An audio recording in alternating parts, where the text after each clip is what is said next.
જગતગુરુ શંકરાચાર્યજી વડોદરા શહેરની પાવન ધરા પર આવી રહ્યા છે. તેઓના કાર્યક્રમમાં મોટો ફેરફાર છે. એક શિવાલય પંચખોબલા ગામના પ્રાચીન શિવાલય મંદિરના જીર્ણોદ્વાર માટે જ્યારે વડોદરા શહેરમાં આવતા હોય ત્યારે તેઓના દર્શન અને પૂજા વિધિનો જે કાર્યક્રમ છે તેમાં ચેન્જીસ છે. આ કાર્યક્રમ પ્રતાપનગર સ્થિત યોજાશે. તમામ જે ભક્તો જો તેઓના દર્શન માટે આવતા હોય તેઓએ આ બાબતે નોંધ લેવાની જરૂર છે. જગતગુરુ શંકરાચાર્યજીના કાર્યક્રમમાં મોટો ફેરફાર છે. પ્રતાપનગર ખાતે દર્શન અને દીક્ષા વિધિ યોજાશે. પંચકોબલા ગામના પ્રાચીન શિવાલયના જીર્ણોદ્વારના શુભ હેતુથી પધારેલા પુરીના જગતગુરુ શંકરાચાર્યજી વડોદરા રેલવે સ્ટેશન ખાતે ભવ્ય સામૂહિક કરવામાં આવ્યું છે. અકોટા શહેર સયાજીનગર ગ્રુપ ખાતેનો અગાઉના કાર્યક્રમ અંગત કારણોસર મોકૂફ રાખવામાં આવ્યો છે. ભક્તો માટે નવું સ્થળ પણ સામે આવ્યું છે. 6મી, 7મી અને 8મી તારીખે પંચખોબલા મુકામે તેઓ બિરાજશે.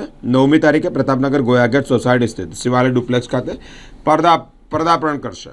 10મી અને 11મી તારીખે શિવાલય ડુપ્લેક્સ ખાતે ભક્તો માટે દર્શન, દીક્ષા અને સંગોષ્ઠીનું આયોજન કરવામાં આવ્યું છે. હાજી, શંકરાચાર્ય મહારાજજીનો કાર્યક્રમ જે સયાજી ગૃહ હતો તે મોકૂફ રાખવામાં આવ્યો છે અને 10 તારીખે ત્યાં ગોયા ગેટ પાસે શિવાલય ડુપ્લેક્સ છે ત્યાં જ આયોજન કરેલું છે. ખાલી સ્થળ બદલેલું છે.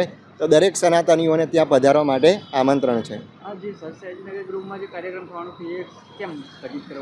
એ કોઈ કારણસર મોકૂફ કરવામાં આવ્યો છે અને ત્યાં ગોયા ગેટમાં ત્યાં રાખવામાં આવેલો છે. હા જી, ગુરુદેવ બરોડામાં આગમન થઈ ગયું છે. સવારે 8 વાગે આવી ગયા રેલવે સ્ટેશન ઉપર અને પંચખોબલા ગામ છે ત્યાં પધારી રહ્યા છે. ભક્તોને એ જ કે સનાતન હિન્દુ માટે બધા ભેગા થાવ, ભારત હિન્દુ રાષ્ટ્ર બને એ ખૂબ જરૂરી છે. તેનું મુખ્ય આયોજન છે અને ગૌ હત્યા બંધ થાય તેના માટે ગુરુદેવા પ્રવાસ કરી રહ્યા છે. તો સનાતન હિન્દુઓ લાભ લેવા પુરીથી જગતગુરુ શંકરાચાર્ય પધારી રહ્યા છે. તો ભગવાન દરેક વ્યક્તિ સનાતન લોકો એમનો આશીર્વાદની પ્રાપ્તિ થાય.